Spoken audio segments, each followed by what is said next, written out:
Bueno, Rafa, estamos en el segundo episodio del podcast de Bosquia. Rafa, para los que no conozcáis, es el CEO de Bosquia y un poco el director de orquesta para que todos funcionemos bien y esto salga para adelante de la mejor manera posible y más profesional.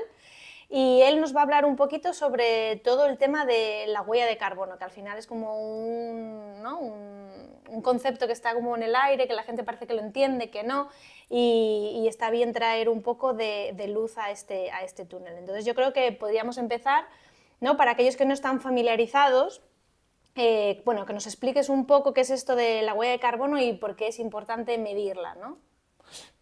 Va a parecer que está preparado eso de que la huella de carbono está en el aire porque vamos a capturarla, efectivamente, vamos a aterrizar qué es esto de la huella de carbono y digo lo de capturarla porque luego veremos cómo los árboles tienen un papel en intentar retener esa huella, en fijar esa huella de carbono.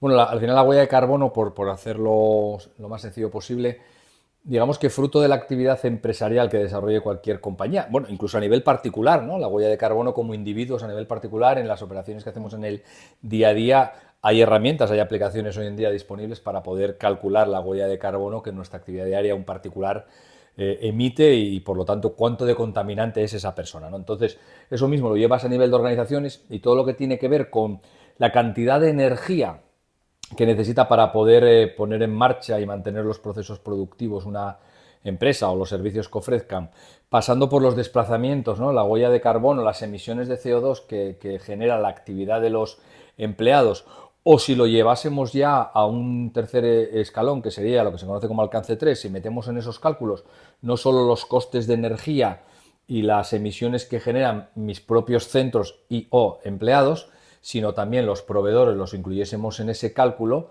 pues tendríamos un poco la foto de el tener abierta nuestra empresa, el día a día de nuestra empresa, cómo de contaminante es a la hora de trabajar, ¿no? Si consideramos esas tres perspectivas. Y eso básicamente es la huella de carbono de una organización o de una empresa o de un particular. Claro. Si es que al final lo de la huella de carbono se piensa que es solo de las empresas, pero está muy bien que hayas puntualizado, ¿no? Que también es una cosa que todos los individuos hacemos, es un rastro pequeñito que vamos dejando con todas las actividades. Lo que pasa que una empresa, como tiene muchos empleados, pues la huella es mayor, se supone, que la de un individuo, ¿no? Y hablando de todo esto, ¿por qué, no? ¿Por qué habría que compensar, calcular, compensar la huella en concreto? ¿Por qué no lo podemos dejar como si fuese vale, esto existe y ya está, ¿no? Bueno, aquí es aquello de ahora me enfado y no respiro y me niego y no estoy de acuerdo. Vale, puedes estar más o menos de acuerdo. Hay teorías negacionistas del cambio climático y cómo el CO2, los gases de efecto invernadero, contribuyen al problema que tenemos serio a nivel global, ¿no? Puedes negarlo, pero la realidad es que hay una serie de circunstancias que te invitan a que sigas esta tendencia, ¿no?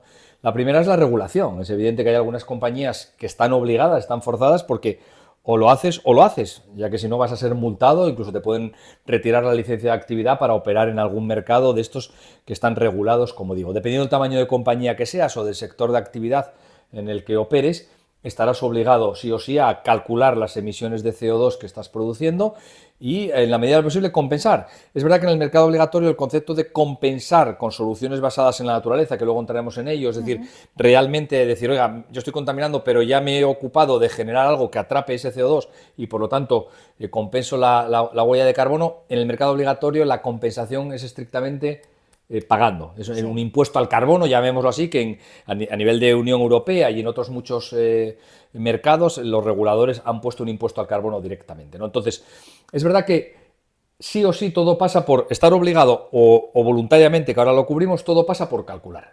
La manera más efectiva de compensar CO2 es no produciéndolo. Entonces, lo primero es calcular, ser consciente de cuál es el punto de partida y lo siguiente, hacer medidas reductoras para que tu Correcto. huella de carbono sea lo menor posible. A partir de ahí entramos en el tercer capítulo, como decía antes, que es tengo que compensar. Bueno, pues si tengo que compensar, en algunos casos estaré obligado y en otros será voluntario. Y voluntario, ¿por qué sería inteligente? La pregunta es, ¿por qué es inteligente compensar si es algo opcional, si es algo voluntario? Bueno, pues porque más allá de que el regulador te lo exija o no, la realidad es que tus grupos de interés, ¿no? En inglés los stakeholders con los que te manejas, te lo están demandando a gritos. Desde los empleados que declaran en un alto porcentaje, cerca del 70% de los empleados prefieren trabajar en una empresa que demuestre una serie de valores, y entre ellos están los medioambientales. Los clientes, tus consumidores, o incluso los clientes si tu negocio es B2B, la propia administración o compañías que te van a hacer un encargo de tu producto o tu servicio, te piden que seas neutro en carbono, que ese producto que me estás fabricando, por ejemplo, si yo soy un cliente tuyo alemán y estás haciendo una pieza para mí, quiero que esa pieza sea neutra en carbono, o si trabajas con la administración y le vendes las simples tiritas. Yo que trabajé en el pasado en la compañía que fabricaba y vendía las tiritas, la administración, el servicio de salud, que saque un concurso público, me va a pedir que sea neutro en carbono. Ya lo están empezando a pedir. Entonces, si los clientes, los empleados, los financiadores, resulta que, y esto aplica a cualquier compañía ya, o sea, ya la banca comercial ya no es algo pensado en financiación al alto nivel, empresas del IBEX, la banca comercial ya está ofreciendo a día de hoy unos tipos de interés en el coste de la deuda es inferior dependiendo cómo tengas toda esta historia de los indicadores no financieros. Correcto. Por todas esas razones, creo que es inteligente, estés obligado o no, es inteligente empezar a dar pasos. Sí, sí, totalmente. De hecho, una pregunta que te iba a hacer, ¿no? Era como qué pasos debe seguir una empresa, ¿no? Para compensar. Y me gusta mucho también que hayas recalcado que no se trata solo de compensar, sino que también hay que tomar unas acciones de reducir, ¿no? Entonces, por eso el cálculo es tan importante, porque al final, si no, sí que estaríamos hablando de ese greenwashing tan famoso que es contamino todo lo que me da la gana, porque total, luego lo voy a compensar, pongo a cero la cuenta y tira que libras, ¿no? Claro. Y de eso no se trata de compensar lo que ya evidentemente no puedes reducir, ¿no? Que eso es de todas las empresas. Nosotros como compañía nos llamamos Bosquia Nature o Bosquia Naturaleza, porque entendemos que el concepto de sostenibilidad va mucho más allá de una de las medidas, una de las soluciones basadas en la naturaleza, como es plantar árboles con idea de que capturen CO2, fijen CO2, ¿no? Hay otras varias posibilidades para hacerlo, pero eso en el fondo no deja de ser algo que intentas remediar una vez que tienes un daño ocasionado. Lo que hay que intentar es que ese daño sea el menor posible y por lo tanto, efectivamente, y es de cajón, y habrá posibilidades de negocio para todos y Bosquia tendrá su espacio también ahí. De hecho, tenemos la capacidad de ayudar, bien sea con recursos propios o apoyándonos en grandes partners, dependiendo del tamaño y la complejidad del proceso. Nosotros ayudamos a calcular también la huella de carbono. Entonces, damos esa facilidad a nuestros clientes, les ayudamos con planes de reducción. Y finalmente, donde tú no puedas llegar ya a descarbonizar más porque tienes un límite y tu actividad tiene que seguir realizándose pese a todas las medidas que hayas hecho, entra la compensación. ¿De acuerdo? Entonces, sin duda sí, y muy bien puntualizado. Lo primero es calcular para saber dónde estoy, marcarte unos objetivos razonables, ambiciosos pero razonables, por supuesto, porque eso tiene un coste. Entonces hay una serie de inversiones que vas a tener que acometer desde el cambio de las luminarias, determinados temporizadores para el consumo de energía, pasando por la movilidad eléctrica o sostenible. Eso va a tener un coste, es una inversión. Cuantifícala bien y a por ella. Y a partir de ahí, donde no puedas llegar, es donde entra la compensación con soluciones basadas en la naturaleza. Y luego, aunque no entremos mucho en materia, porque esto será otro episodio seguramente del podcast, el tema de compensar, reducir, también tiene como un grado oficial, no vale que te calcule la huella, es que justo el otro día una empresa nos entró preguntando, ¿no? Dice, no, pero yo calculé mi empresa con X, o sea, calculé mi huella con X empresa y tal, y nosotros le decimos, es totalmente verídica, está bien, si siguió los parámetros, pero no iba a través del ministerio, porque esto también es una cosa que hay que puntualizar, no todo vale a la hora de decir, no, pero yo lo he hecho como Dios manda, ¿no? Como se dice. Bueno, claro, depende un poco muy buena observación, depende de la casuística, depende de para qué. Nosotros mismos en muchas ocasiones decimos, no, es que quiero hacer una plantación de árboles, la hacemos, perfecto, y quiero que me la inscribas en el registro de proyectos de absorción de la Oficina de Cambio Climático del Ministerio de Transición Ecológica y Reto Demográfico, del MITER, antes llamado MITECO. Perfecto.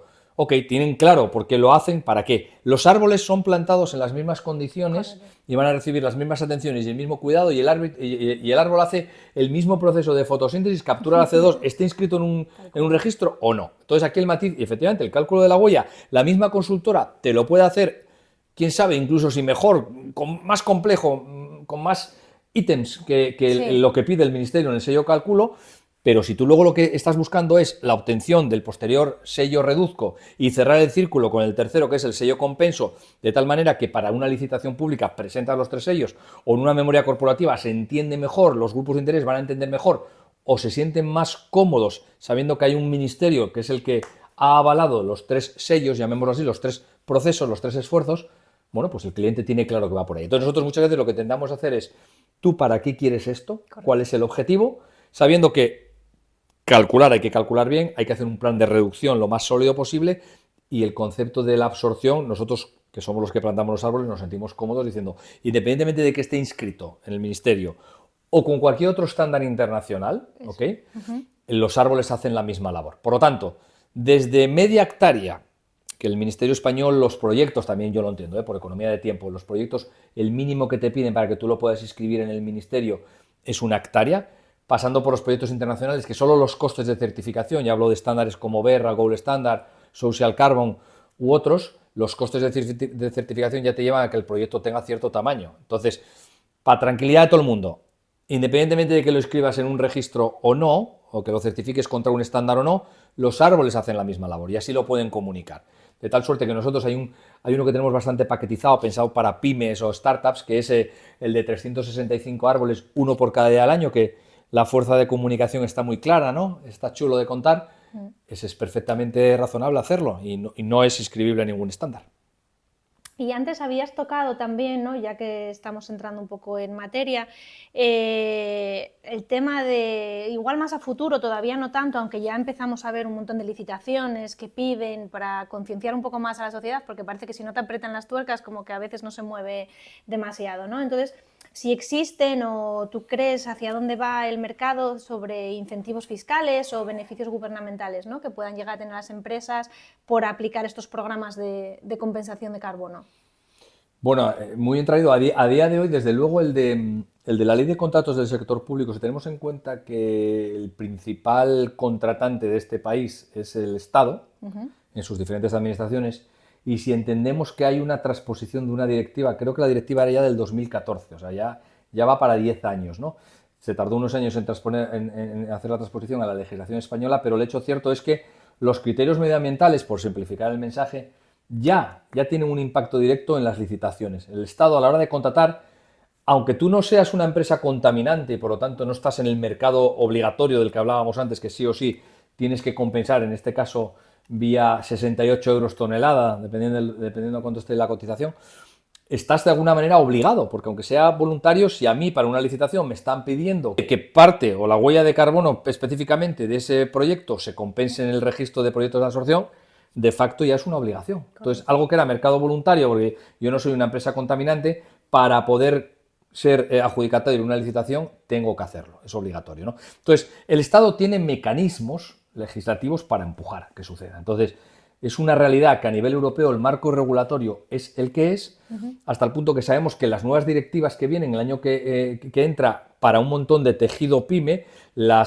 llamémoslo, las obligaciones de diligencia debida, de reporting que tiene que ver con cuestiones medioambientales, han bajado una capa más. Sí. Esto es un rollo de empresas cotizadas, del IBEX y de multinacionales. Yo tengo una pyme de 50 trabajadores, no me afecta. Bueno, ya está aquí. Ya está bajando ese nivel de exigencia, ¿no? Sí, desde luego. Y bueno, a ver, como esto es un podcast de Bosquia, que tampoco se trata de vendernos, pero ya que estamos hablando de muchas cosas que a nosotros es una cosa que tocamos de primera mano, que aunque no me gusta la palabra, somos expertos, en principio lo somos y estamos ahí y me gustaría que las empresas nos vieran así, ¿no? Entonces, bueno, si puedes contarnos algún caso de éxito actual, que siempre está bien ya mostrar empresas que han hecho todos estos pasos que hablamos, ¿no? De una plantación, el cálculo, el registro en el MITECO, bueno, que... Fíjate, yo voy a poner un par de ejemplos que se me ocurren que además nos permiten enlazar con un tema importante, creo yo. Y es, tú estos proyectos los puedes hacer, si hablamos solo de compensación de CO2, la tentación más natural, y lo entendemos perfectamente, y hablamos probablemente de departamentos financieros o de contratación pública, de licitaciones, que tienen que mirar muy bien los márgenes y por lo tanto el concepto de compensar CO2 es una línea, es un coste para mí, una línea más en una cuenta de pérdidas y ganancias, y yo lo respeto y es así, ¿no? Pero luego tú puedes hacer los proyectos de compensación desde esa perspectiva estrictamente o desde una perspectiva un poco más amplia. Y de alguna manera, como digo yo, que el presupuesto, que el budget no sea solo de calidad y medio ambiente o solo financiero, sino que otros departamentos pongan parte también de su presupuesto para ayudar en el proyecto de plantación de árboles, cuyo fin es capturar CO2 para uno, pero para otros es algo más, ¿no?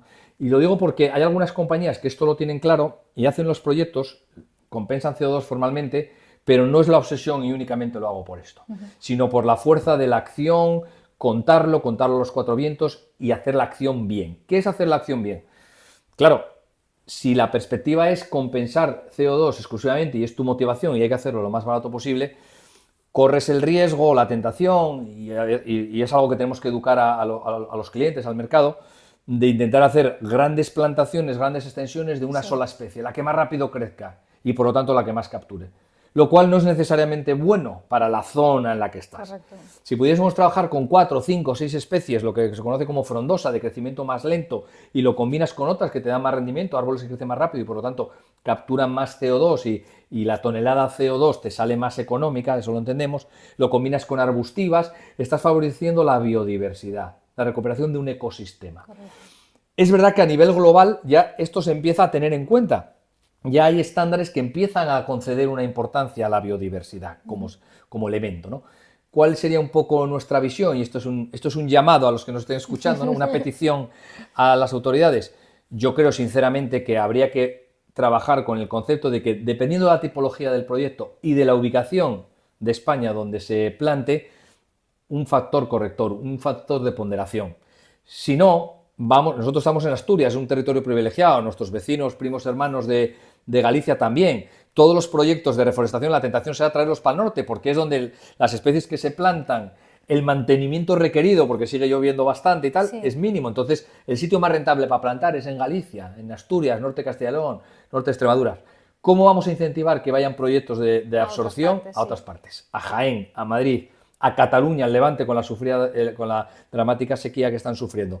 Pues si en lugar de ser estrictamente tonelada CO2, metiésemos criterios de biodiversidad y se ponderase, el hecho de plantar en Cataluña o en Valencia debería tener un reconocimiento adicional. Entonces, hay clientes, Canon, por ejemplo, que es el tercer, cuarto año que repite con nosotros, o el grupo MásMóvil con Pepefon.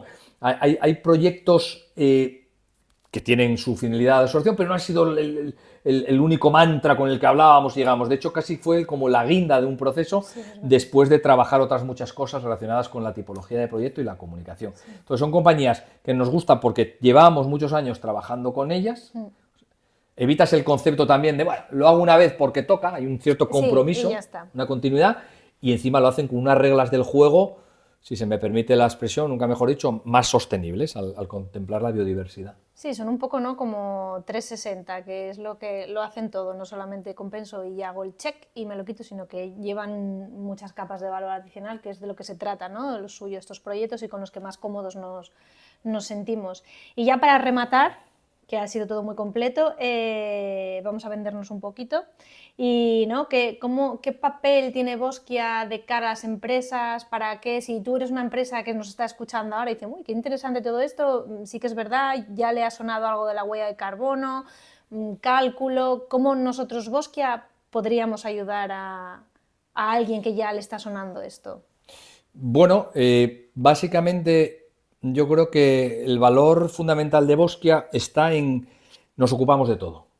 Y es mucho, ocuparse de todo es mucho, porque obviamente la pieza central es plantar los árboles, los bosques en las mejores condiciones cuando toca lo que toca, insisto en el concepto de biodiversidad, ¿no? Pero hay mucho trabajo detrás, ¿no? Que va desde hablar con los propietarios. El principal cuello de botella es que la propiedad en España está muy atomizada, es un país grande, pero al mismo tiempo con parcelas pequeñas. Identificar a los propietarios, explicar el modelo, compartir parte del beneficio del proyecto con el propietario, de tal manera que, por supuesto, el dinero del cliente, que lo hace para ayudar a combatir contra el cambio climático vía la plantación de árboles y captura CO2, y lo inscribe o no en un registro, pero la inversión del cliente, en definitiva, una parte recae en la economía local, y esto también es fundamental, ¿no?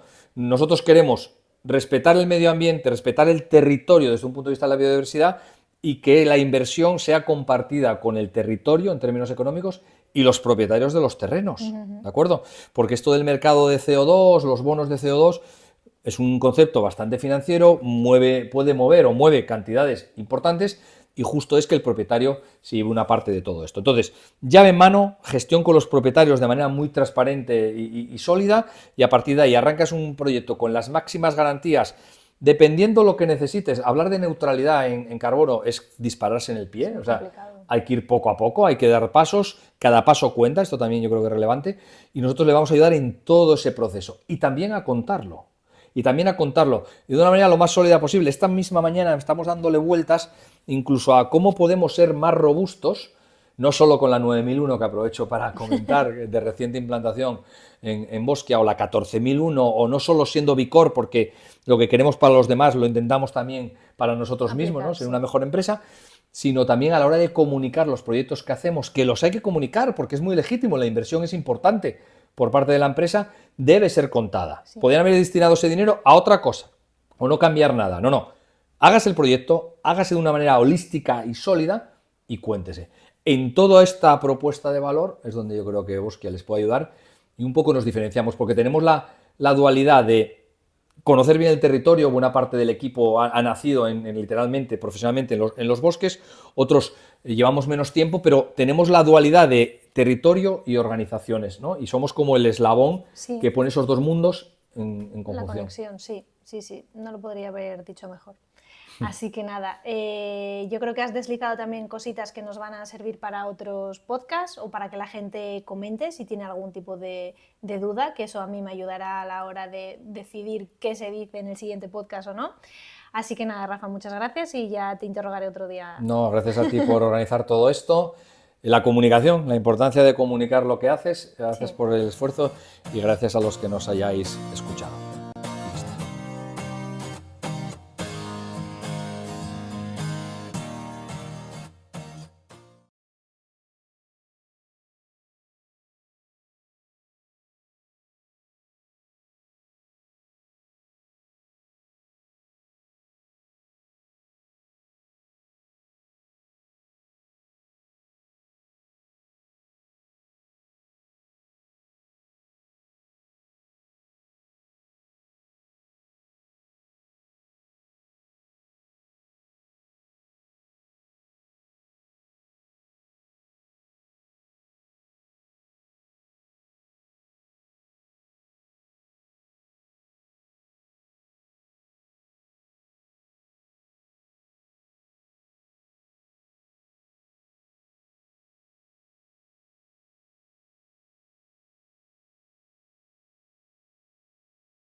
Que, como hemos detectado, Dirección General de Carreteras del Ministerio de Fomento y Obras Públicas, ¿no?, saca una licitación, adjudica 70 millones de euros o 700 millones de euros, creo que eran 700, en 53 lotes y adjudicatarios, y te pide